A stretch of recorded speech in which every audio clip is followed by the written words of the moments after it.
Hello, welcome. So we're going to get going here in just a moment. Make sure we got things dialed in.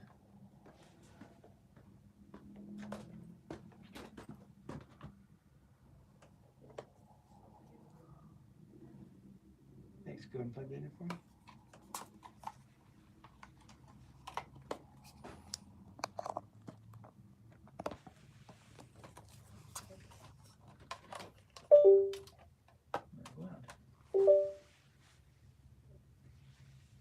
Thank you.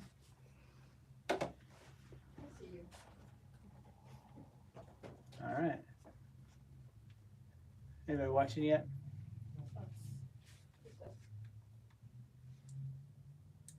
The ankle you're gonna have it? No, we will change that a little bit.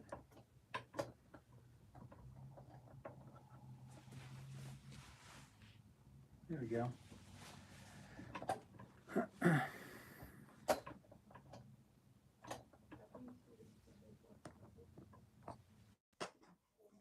All right, so let's get started. So what we're going to talk about today is detoxification, toxicity and detoxification. So really it's about a new beginning. We want things to teach you how to, well, I'll tell you what's up next, right?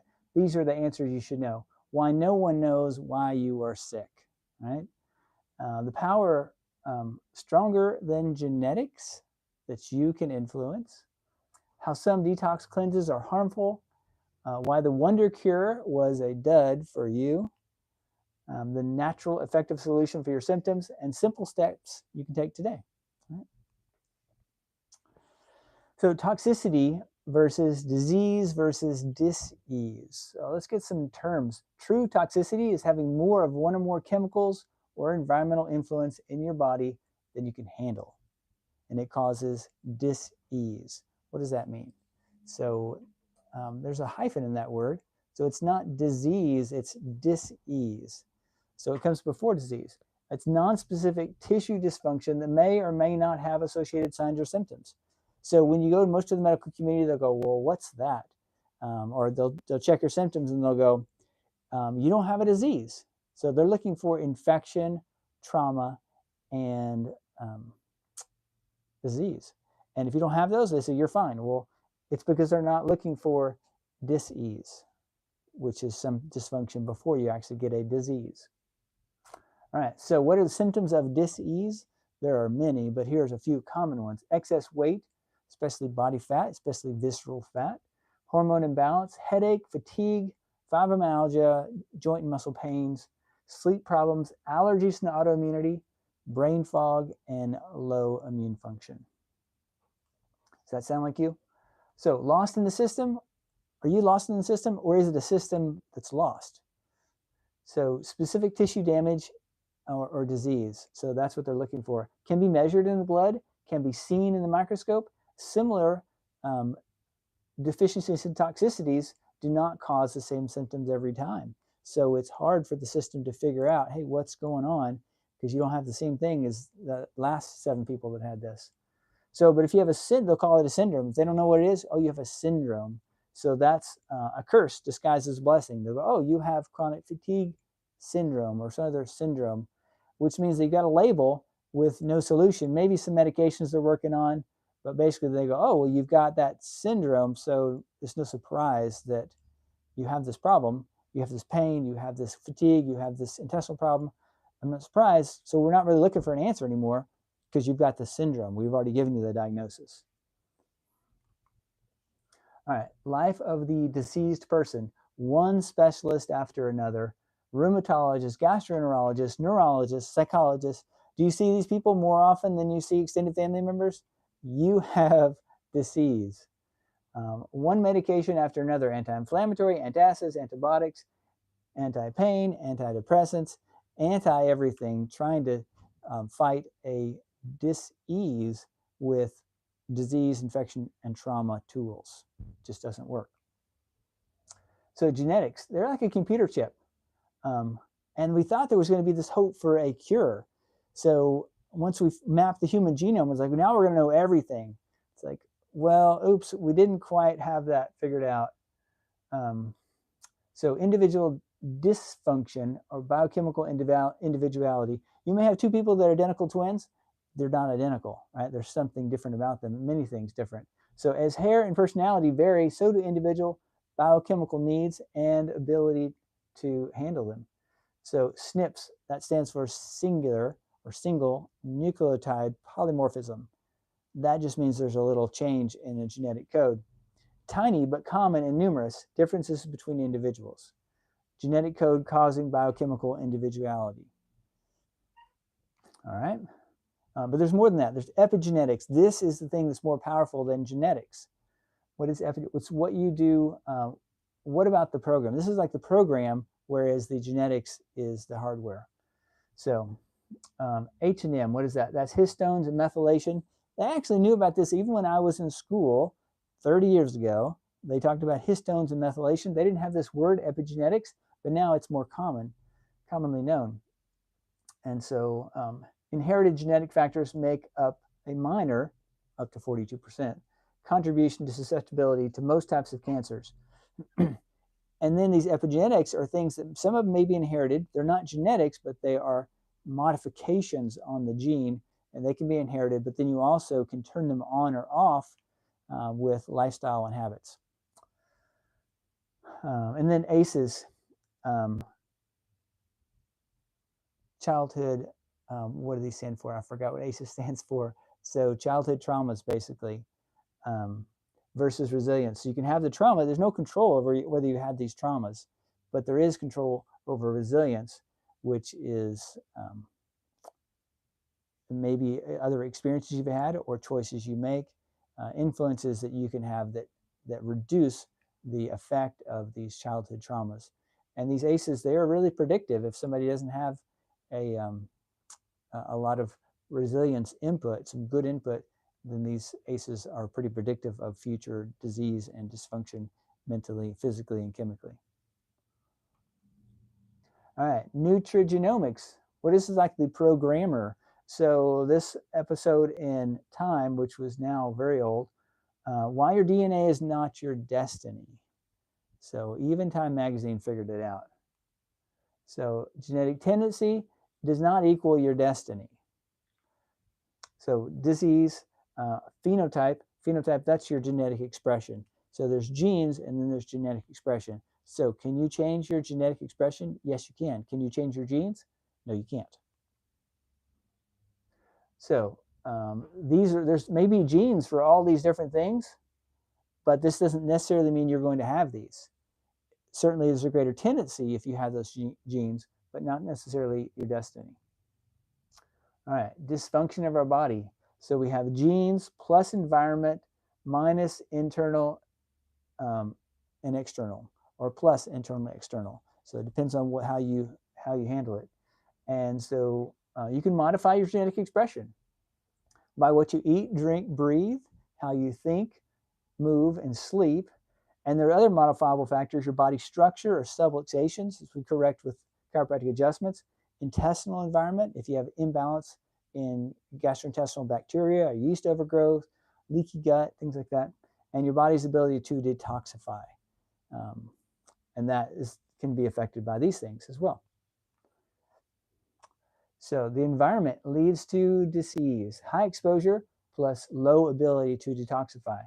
So this, if you're old enough to have watched Lucy and Ethel, the chocolate factory, this is the conveyor belt, and they were stuffing chocolate. They were trying to get rid of it, and they were putting it down the shirt, putting it in the mouth. The conveyor belt just kept going faster and faster. They couldn't. They were trying to do a good job, and it was pretty funny.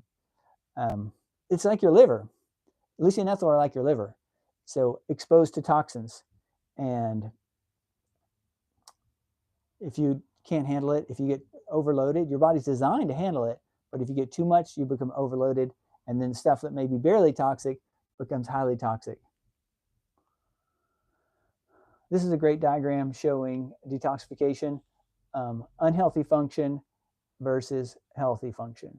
So on one side, this guy's not healthy, by the way, right? So this is healthy down here. This is unhealthy up here. So toxins come into our body from what we eat or breathe or drink. and then toxins enter. They go into our intestines, and if we have a leaky gut, they leak into it. Then they quickly go to the liver. The liver is supposed to handle this, help detoxify. With the first pass, they detoxify, but actually it changes it into a toxin that's actually more harmful than the first toxin. So you have to have antioxidants to help handle that. We'll talk about that again later. And these toxins then can be stored. They're stored in fat. Well, guess what? Your brain is made a lot out of fat, and so is your fat. So they're stored, and then you get to recycle it. Especially, you may try to get rid of some of it. It comes out in bile, which goes out into your intestines, and then actually that's going to go back into your body because you have leaky gut, and it starts over, and so you recirculate your toxins. All right, but the healthy ones, not as many toxins get in through your gut. They just get released. And the ones that do go in get detoxified well. And so now you can see this one is less harmful, and then you can get rid of it through urine. Hi, come on in. Watch your step. You can walk in front of the camera. It's okay. Yep. All right. So, this just talks about what we just went through. Toxins enter the body, toxins produced and absorbed, because we produce toxins in an unhealthy gut as well. A liver partially detoxifies it, but then they get stored in our brain or our body fat. Then toxins just keep on giving, so then they recirculate. Okay, and then the positive one, the good one, was where the toxins don't get absorbed, but the ones that do get absorbed, they get properly detoxified and then removed from your body appropriately. Yes? May I ask a question? Sure.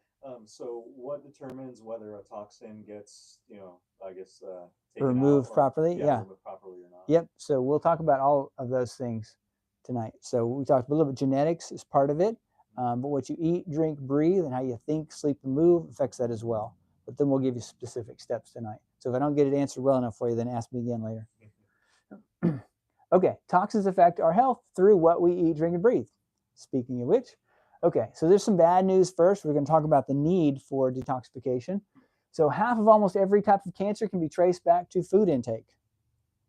Ouch. So what you eat matters. Uranium-238 levels are consistently high in patients' hair samples. In my patients, I don't do much hair analysis anymore, but it used to be high all the time. Where's uranium come from? Our water, probably, maybe our food. Also MTBE, which is a toxin that comes from, it's a fuel additive, which was not in our fuel anymore. Like a decade or more ago, it was taken out of fuel, but it's still showing up in our bodies. Almost every one of my patients is high in MTBE. Where does it come from? It's still in the soil, or and then the food we eat is grown in the soil or water we drink. Air pollution ratings.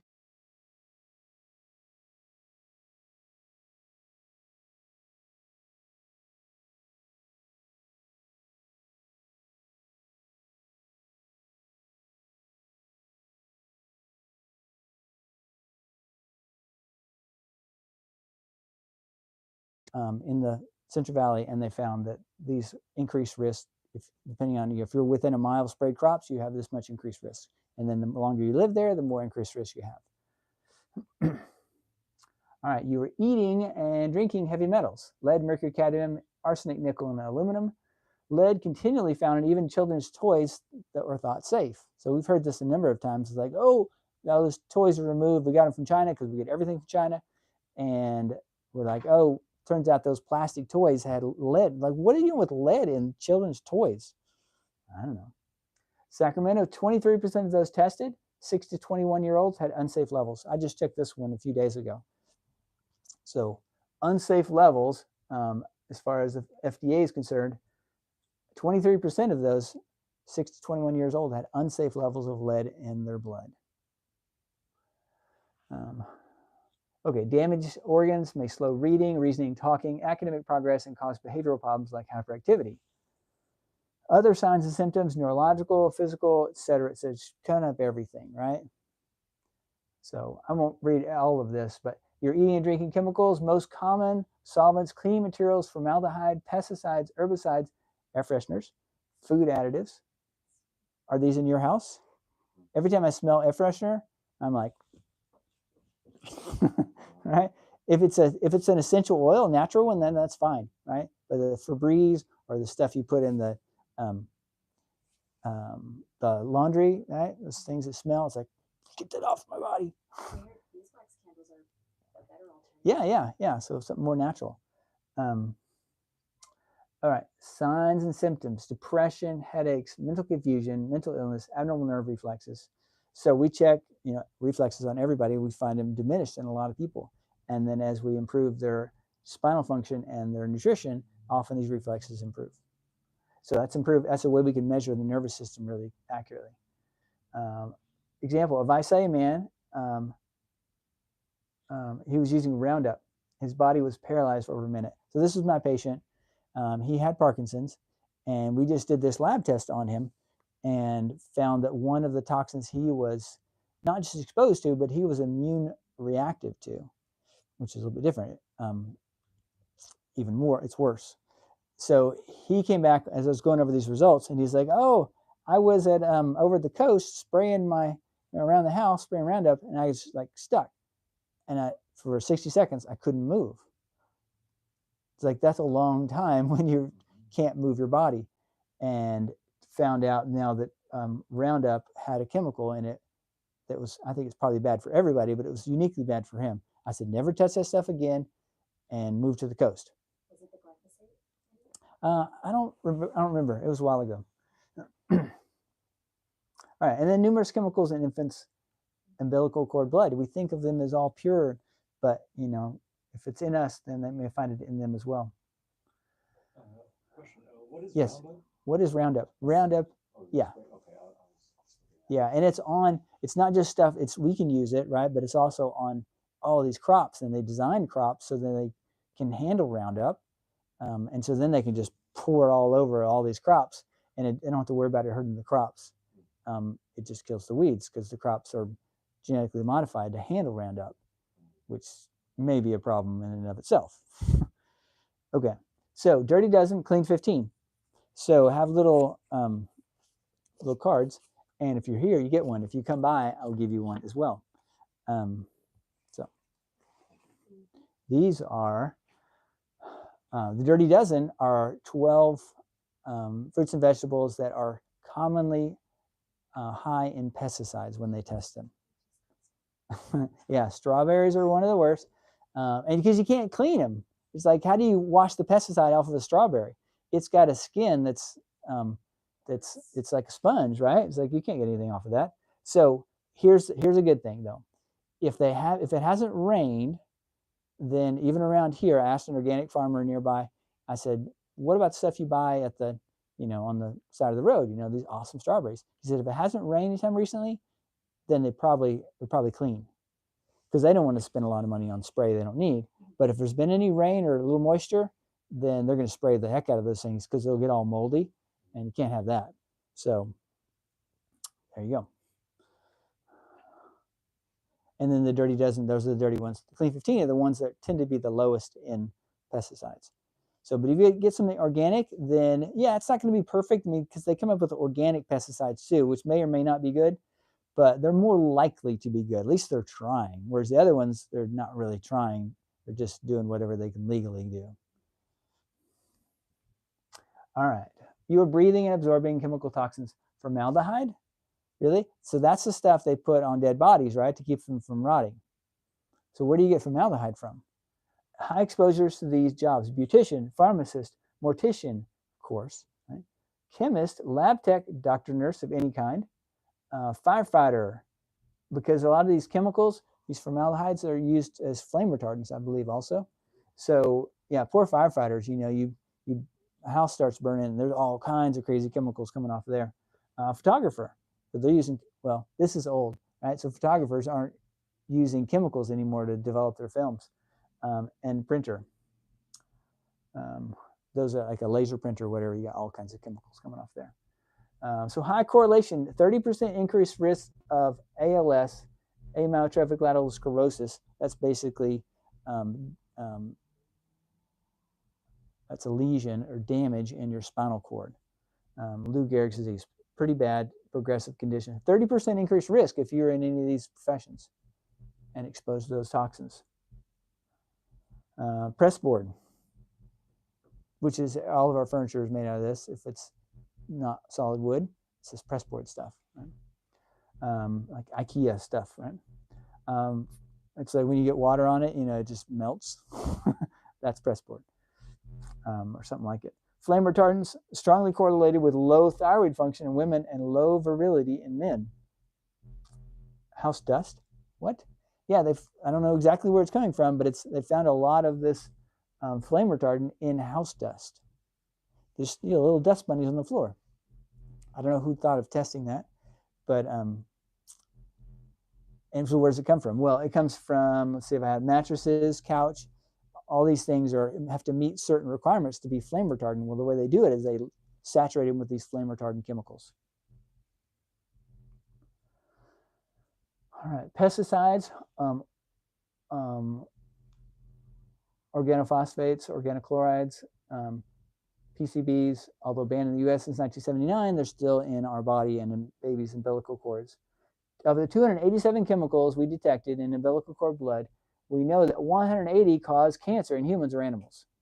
217 are toxic to the brain and nervous system, and 208 cause birth defects or abnormal development in animal tests. The dangers of pre- or postnatal baby exposure to this complex mixture of carcinogens, developmental toxins, and neurotoxins has never been studied. So each of these has a problem. It's like, oh, but not at that dose. At that dose, they're okay. And which is okay. I mean, everything can be, if you had a gallon of wine, that'll kill you. If you have a glass, that'll just make you happy, right? So it's not that everything that could be a toxin is going to kill you right away, right? So we have to recognize that. Sometimes people will talk about, it's like, oh, there's a toxin in there. It's like, yeah, well, lots of things can be toxins if they're in a high enough dose. But what they're saying is they haven't been tested in combination. Let's go to the vaccines, right? Have these, what is it? It's after like 100 shots or something now that kids get by the time they're 12. Have these been tested in combination? No, except for the kids that are getting them. They didn't do formal studies on them, and they only will track them for maybe 30 days, and then maybe they'll report it or maybe they won't. And they're not. And if it's autism, they're definitely going to say it's not the vaccine, right? So even the stuff that gets reported, it's like, well, that can't be from that. It's like, well, who says it can't be from that? Aren't you doing the studies to tell us if it's, this should be data that you collect? It's like, so if you have a preconceived notion, then you won't ever come to the conclusion.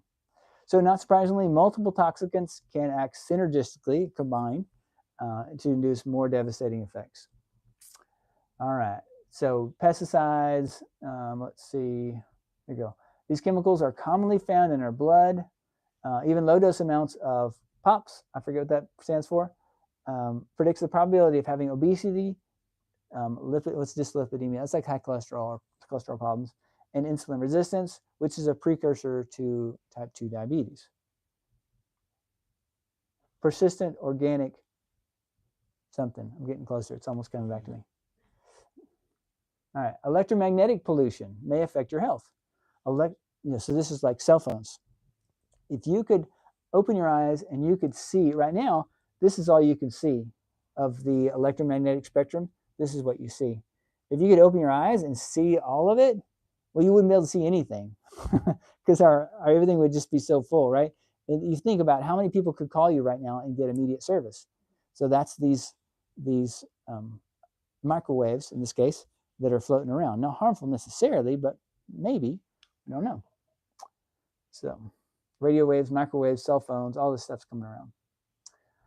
All right, how you move. So now we're on to something else. So move, aerobic or anaerobic. Aerobic is using oxygen. Anaerobic is when you're working out super hard and you can't keep up with the oxygen.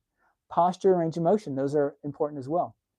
What are the recommendations for degenerative joint disease or arthritis? To move.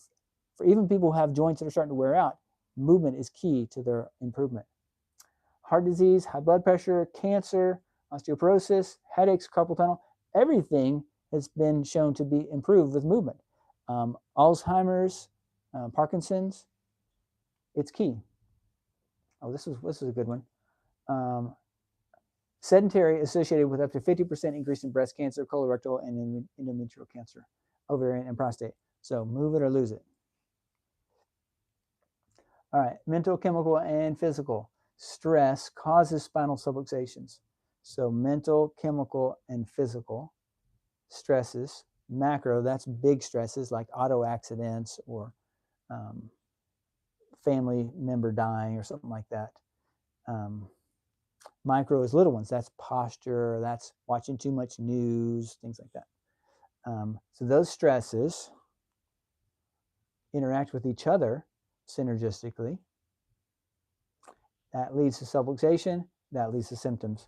Subluxation is spinal joint dysfunction interfering with the communication between the brain and the body. So how you sleep. So increases risk of heart disease, living longer, feeling of energy, and general health status. Sleep affects our body and our brain. And that's when we know, I developed this presentation, I think in 2010 or 11, a long time ago. And almost all this is exactly true. So I never had to change very little. So now we know, since that time, we discovered the lymphatic system. You've heard of lymphatic system, the lymph flow. You might get a lymph massage. That's kind of like blood vessels, but they move slower and they basically clean out toxins from the cells. Glymphatic is like the lymphatics of our brain. And when we sleep, our brain shrinks a little bit and it allows our toxins to be removed. So sleep is important for Alzheimer's and lots of other things. All right, what you think affects your health. So that chalkboard, or if any of you have been following my social media posts, I've been talking about how your mind and your emotions, they can affect your pain level. And that chalkboard in there is all my expressing all my thoughts on the chalkboard. So what you think definitely affects your body, and now we know exactly how, or a lot of the ways how it does that. So it can affect your immune system, heart disease, blood pressure, cancer, digestion, pain and sleep, and your immune system.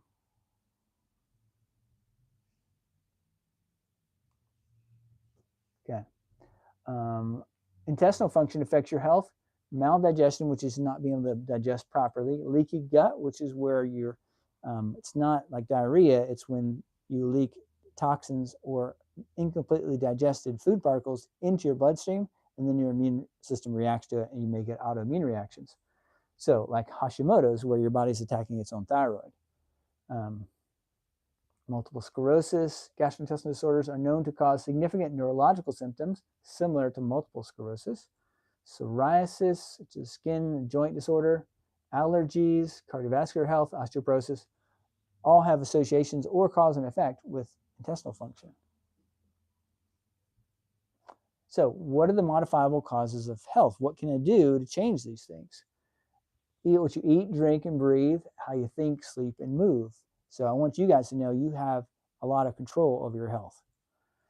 Body structure, intestinal environment, and body's ability to detoxify. So the causes of disease are modifiable, and what you water is what will grow. So what are you watering? What are you adding water to? It could be spiritually, intellectually, your fitness, relationships, good or bad, health, disease, and this affects your potential. So what are you watering with your time, your money, and your mind? What are you investing in? Every choice you make is either making you more healthy or more sick. And whether you know it or not, right? Okay, so the wood is like our body. Fire is like symptoms. Matches are the causes or the trigger of this fire.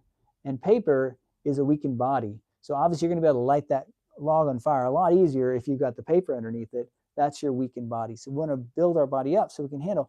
Okay, so we had all this bad news about all these toxins. If I can't get rid of all the toxins, and no, you can't. And if it's in your blood, it's in your baby's blood. It's like, I just can't. I just should give up. It's like, no, you shouldn't give up. You should be motivated to do what you can to build your body up, to do the right thing so that you can handle these toxins without them causing as much harm. It's harming his head. Well, she's sick. All right. So we have something that's called a medical systems questionnaire or a detoxification questionnaire. So I'm going to give this to you guys. And it's kind of cool. It's very simple, very short and sweet.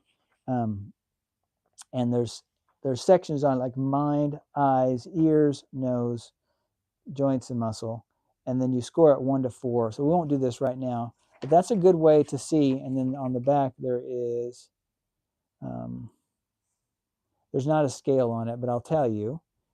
If you have over about a 7 in any one category, then there's a problem. If you have over 50 overall, there's definitely a problem. So, yes, take that. All right, so what's missing? Any questions online, Anna? Okay. So what's missing? What do you want more of? What is excess? So too little of or too much of as it relates to health, time and activities, relationship, your mind, your spirituality. Combine the knowledge of multiple causes and solutions, which we talked about, for the quickest and most complete and most lasting results. So that's what I do with patients every day. And that's why the office is called Synergy. Where you can think about what you eat, drink, breathe, think, move, and sleep, and affect your body's structure, intestinal environment, and your detoxification ability. Combine those for solutions so you can get lasting results. And there's 6 steps. Find the cause. So whether you're doing this yourself or doing it with us, okay, what's the cause of the problem? And this is what you expect to get when you go to the doctor. It's like, okay, so these are my symptoms, doctor. What's the cause? What can we do? Well, again, most of the medical community, about 97% of them, are looking for infection, disease, and trauma. So if you don't have a named disease, you don't have an infection they can find, or you don't have a trauma that you've experienced, that, broken arm or something, then you're fine. Well, that's not necessarily true, but it just means you're going to live for a while. And so they shouldn't say you're fine. So we want to find the cause. Always ask why. So why, even if you get well, it's like, so let's say you have pneumonia and then you take antibiotics and you get better. You're like, great, that was wonderful. Saved my life. Why did I get pneumonia? It's not over. It's like, why did my body fail to the level that I had to be rescued? So that's the question that our system doesn't ask. So you want to find the cause. You want to decrease dietary interferences. What are those?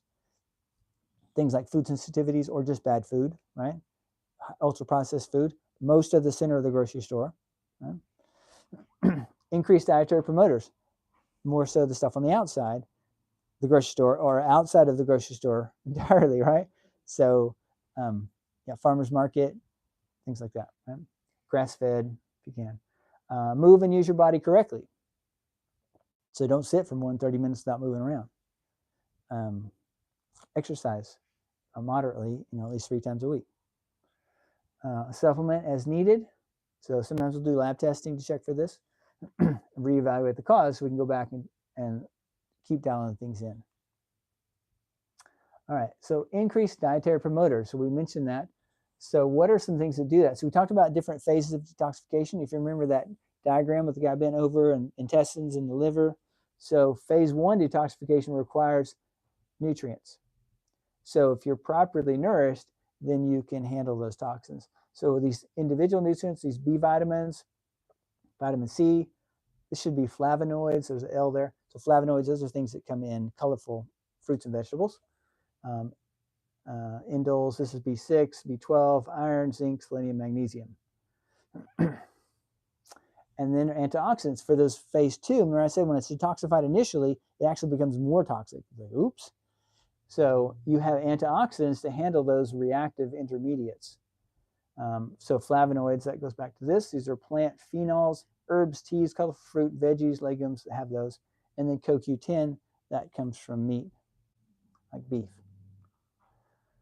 or fish. Okay, phase 2, the last phase of detoxification, that makes it water soluble, so then you can pee it out. Protein and micronutrients. So good source of quality proteins, and then these other nutrients. And then foods that stimulate both phase 1 and phase 2 include broccoli, cabbage, and Brussels sprouts. So they activate these, speed up the detoxification process. But you don't want to speed it up unless you can handle what you got. And that's why some purges that are detoxifications, often they're herbal detox, they speed things up.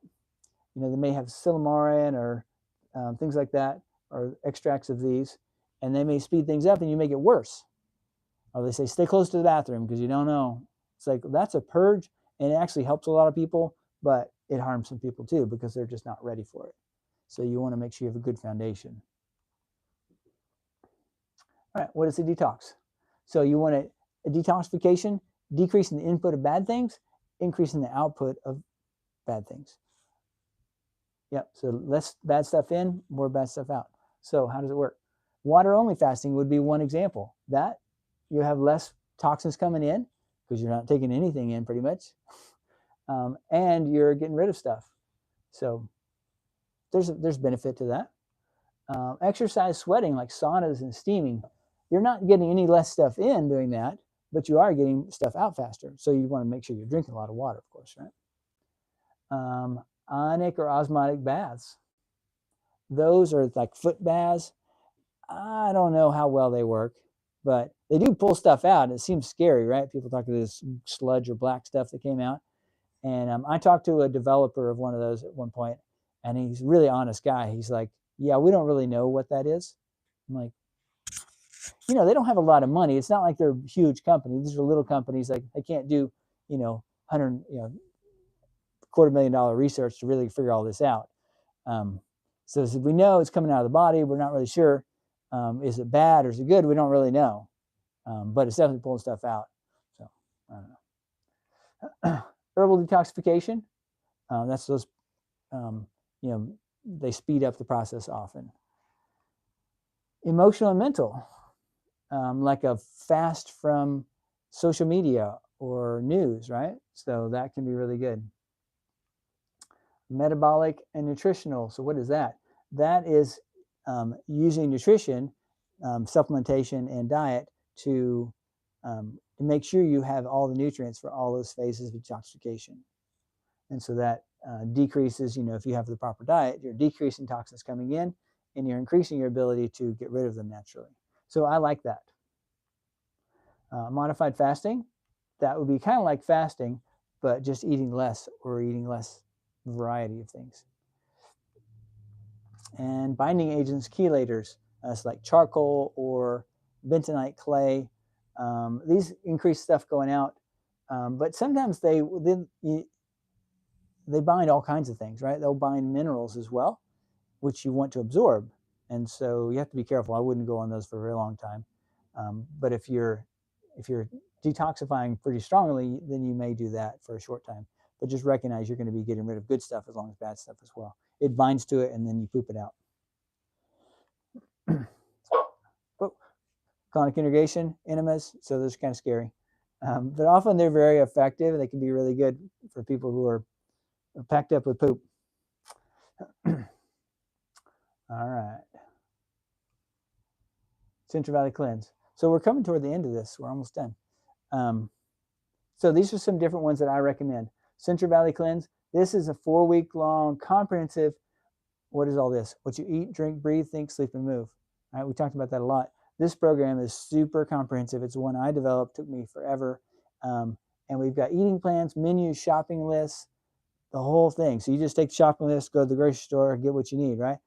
You may have to go to 3 different stores to find it all because not everybody has all the good stuff. But yeah, it's really good. It addresses everything that we talked about. And it educates you a lot. There are lectures that are part of it. So this is one of the harder ones to do. And it costs more because you get the notebook of all the stuff. But then you educate yourself a lot with it as well.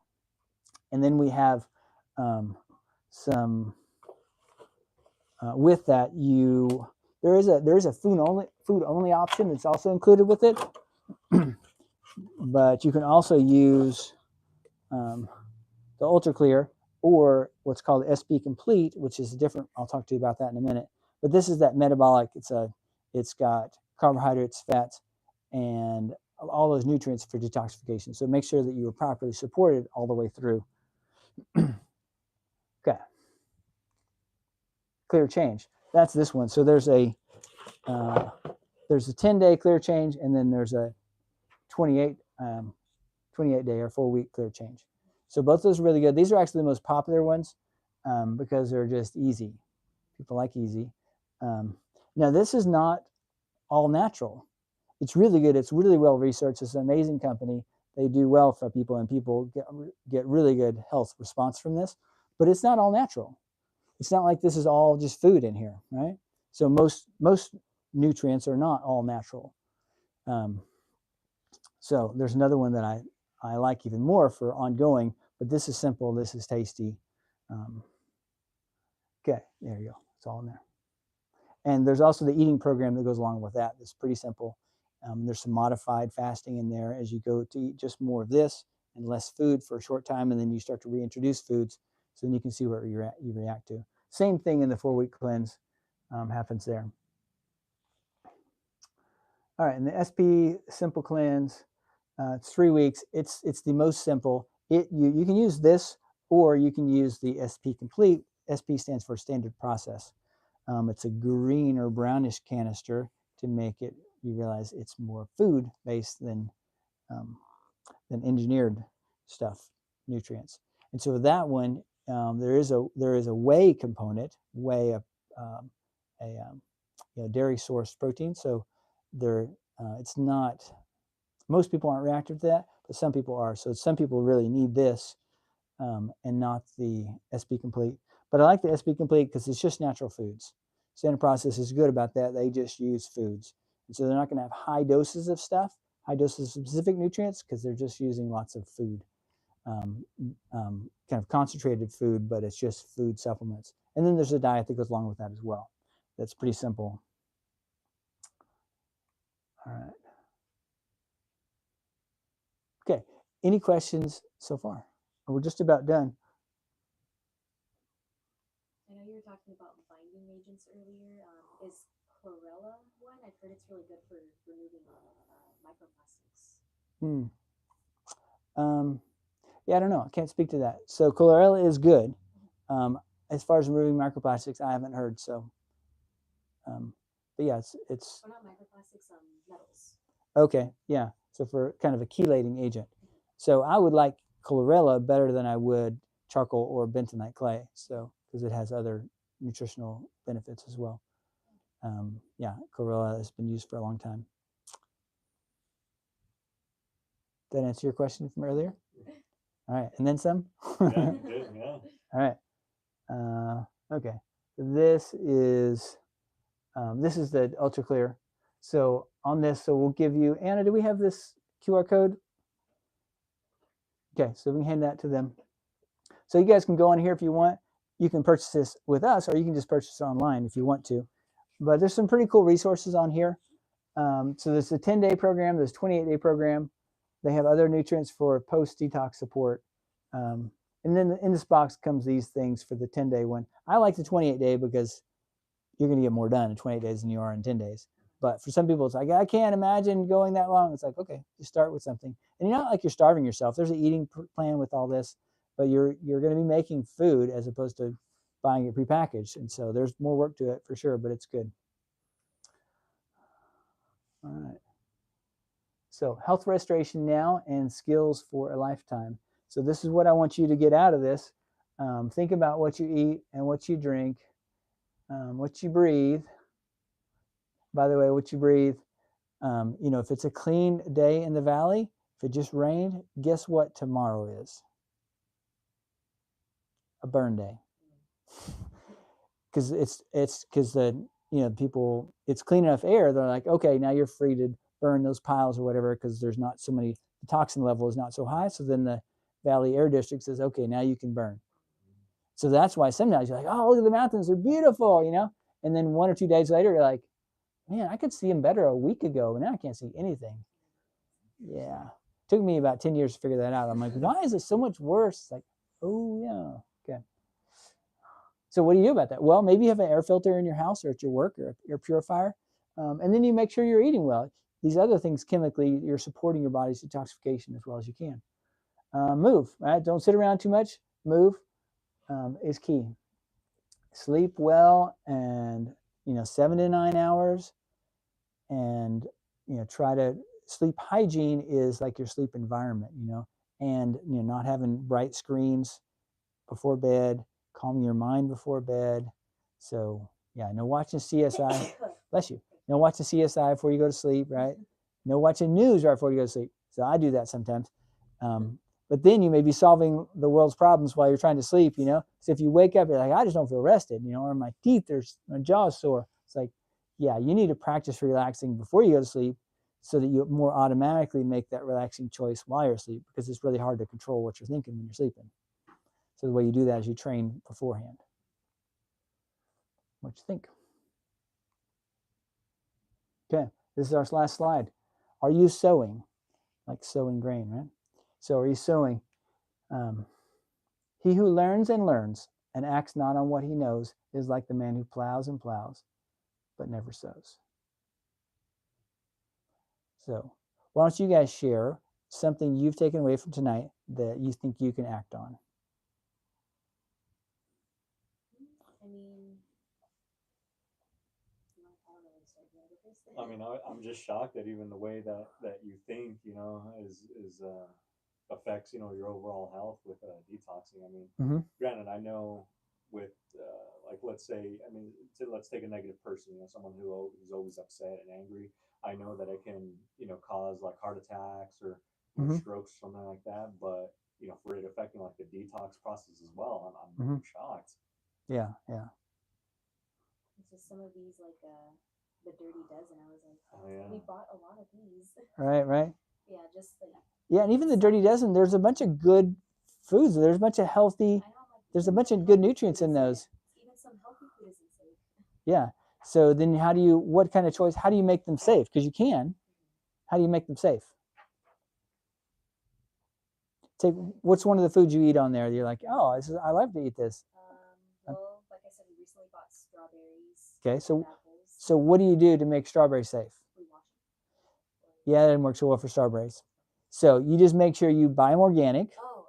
Yeah. or you buy them when it hasn't rained, when that crop's been growing. Okay. So I think we've had a rain, right? So all those ones on the corners are all loaded with fungicides. Okay. So you'd have to go organic at this point in the year. That's what we're considering, is like kind of steering away from grocery stores and going more towards like farmers markets, or even finding someone who has a garden. Yeah.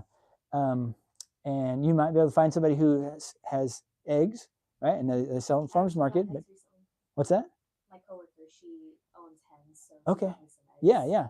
And then you can ask her, you know, what kind of stuff do you feed them? And, you know, and she may say, well, you know, they just eat a lot of bugs and grass. And it's like, you know, I throw my vegetables out there, and it's like, that's awesome. If you take those eggs, crack one open, crack it open to another one, maybe even organic, you know, from the grocery store. And the one that's from the grocery store, even a real high quality one, is going to look like it's sick and dying. You know, it's just pale yellow. And you'll see the one from your friend. You're like, whoa, that's like scary. It's so golden yellow. That's nutrients. Those are those polyphenols and those flavonoids that are rich in there. So, all right, good. Yep. All right, thanks for coming. Anything on the online, Anna? Okay. All right, we're gonna turn this thing off. Sure you want to stop streaming? Yes.